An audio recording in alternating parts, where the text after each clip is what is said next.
Welcome back to New Rockstars, I'm Erik Voss, and the Spider-Man No Way Home trailer changed the MCU game on several fronts, but most disruptive was the return of Alfred Molina as Doc Ock, last seen drowning in the 2004 Sam Raimi Spider-Man 2, previously considered a separate film universe, but you cannot keep a theater nerd down. If I were a wealthy man.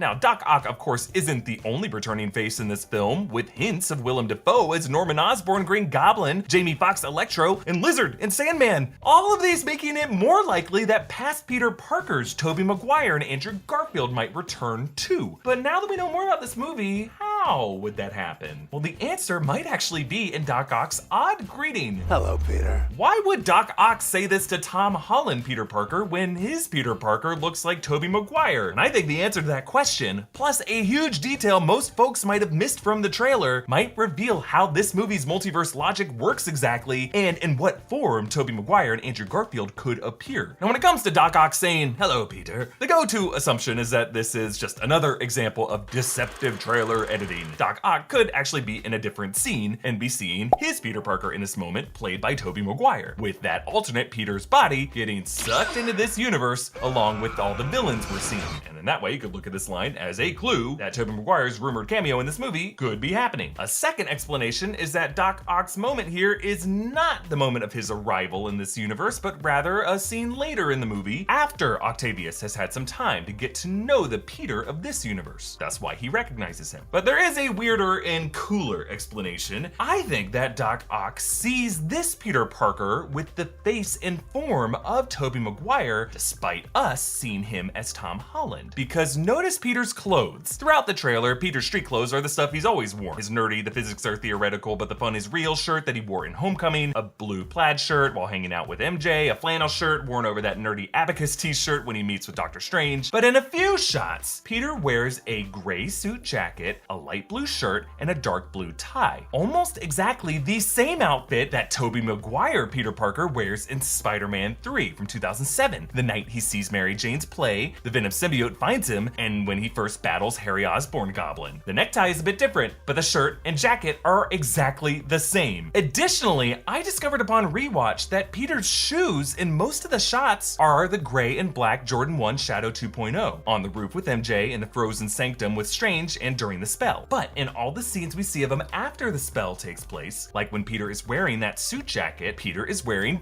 different shoes, blue ones. Like he's wearing these shoes in the shot Doctor Strange pushes Peter's soul out of his body. Now, I know a guy can have multiple pairs of shoes, sure. I just think it is interesting that in all the shots before the spell, it's one pair, but then after the spell, another. But hey, here's a dilemma. You've got 10 minutes to waste and you've already watched every New Rockstars video, so what to do? Well, you grab your phone and you open up Mobile Legends Bang Bang. It's a worldwide multiplayer online battle arena game with super fun 5 versus 5 action against real people. It's got easy to use controls. You just need 2 fingers to become a master. Within moments of choosing my fighter, I'm sword deep in a battle. My team is killing it this game, taking down enemy turrets and slaying right and left. The game moves fast with 10-second matchmaking and 10-minute matches, less boring wait time and farming, and more fun action. They've done all kinds of cool collaborations in the past, including with Star Wars, King of the Fighters, even Manny Pacquiao. Starting August 24th, they're doing a special partnership with Transformers for a series of events, including the ability to get limited time skins of Optimus Prime, Megatron, and Bumblebee. The game has over 1 billion downloads worldwide and has over 100 heroes with easy to master controls. It's a MOBA game for everyone. Come join the MLBB world. You will meet your favorite characters here. Use gift code MLBB2021 to claim Hero Granger and free skins as gifts. Download now. In the trailer, Doctor Strange says, The problem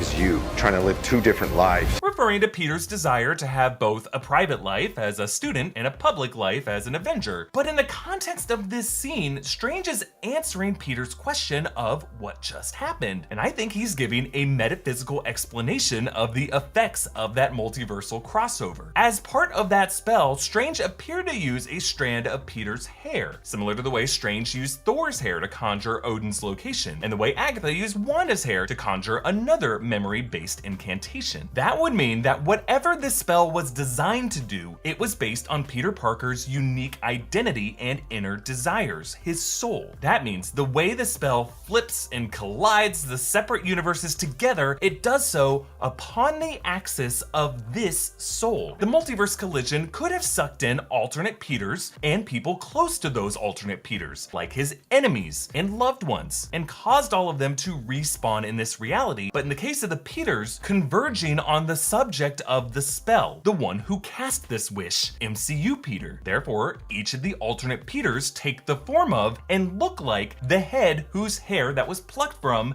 Tom Holland Peter. However, to others from their home realities, those alternate Peters look like the original universe selves. So to Doc Ock, this Peter looks like Tobey Maguire, and that's why Doc Ock recognizes him. But that would also be why this Peter looks so confused, standing next to this woman's car window, as if seconds earlier he was staring at his own reflection, and confused why it looked like Tom Holland. That could also explain why this Peter appears in the Tobey outfit, and why Peter in this same outfit looks even more confused in that murky dungeon that I have theorized could be inside Doctor Strange's artifact pocket prison, where he traps extra-dimensional entities. If this is Tobey Peter, that would be why he's stuck here, because his soul is from another dimension like the rest of these villains. Doctor Strange detaching Peter's soul from his Spider-Man body might not just be a disarming maneuver, but a way for Strange to verify which Peter's soul is inhabiting this body. Now, this explanation could mean there are multiple Tom Hollands swinging around New York, each with a soul of a different universe's Spider-Man. And yeah, this could be why we see one Spider-Man in the Far From Home suit, one in the new black suit, one in the Iron Spider armor. Why would he need all of them? Multiple Peter Parkers, all of them looking like Tom Holland, but in the eyes of the villains who fought them, they look like the actors who played that particular Peter Parker. So from our point of view, Tom Holland. From Norman Osborn and Otto Octavius's point of view, Tobey Maguire. From the Lizard and Electro's point of view, Andrew Garfield. Now, alternatively, there could just be one Tom Holland Peter Parker in this movie with different Peter souls jockeying for control of his mind, and that could be what Strange meant by Peter living two different lives. But I don't know, that kind of feels like the sort of concept that Marvel will explore in Moon Knight instead. But what I like about this theory is that it helps explain why Tom Holland was so adamant that Tobey Maguire and Andrew Garfield would not be in this movie. Like, if they are souls sharing a body, all of Tobey Maguire and Andrew Garfield's scenes as disembodied souls or alternate perspectives of Peter seen in his place from different vantage points, all of that could have been shot separately without Tom Holland ever sharing a set with them. Now, yes, it does sound like a production nightmare with dozens of alternate versions of the script, and or Tobey Maguire and Andrew Garfield locked away in a closed-off green screen set, but also you could argue it's the perfect Spider-Man movie for Tom Holland, a super secretive movie whose production would be designed around his unique tendency to blab plot secrets. That would require him to just simply show off that signature naive bafflement that has made his Peter Parker so endearing. Or maybe he does know, and he's just gotten really good at keeping a secret, fueled by the prospect of being able to do slight impressions of the Peter Parkers he grew up watching, inhabiting his body, like Chris Evans playing Loki impersonating Cap. Now, yeah, it could just be way simpler than I'm making it out to be, and Tobey Maguire and Andrew Garfield could appear in their normal bodies separate from Tom Holland Peter. Or they won't cameo at all, and Peter's wardrobe is just a weirdly specific homage or a coincidence. But if I've learned one thing from doing this job, folks, there are no coincidences, just Mephisto occasionally gaslighting himself from this title to the next one. Support New Rockstars by checking out our merch options, including our new What If limited edition shirt. You can get those at newrockstarsmerch.com. Follow me on Instagram and Twitter at EA Voss. Follow and subscribe to New Rockstars. Thanks for watching. Bye.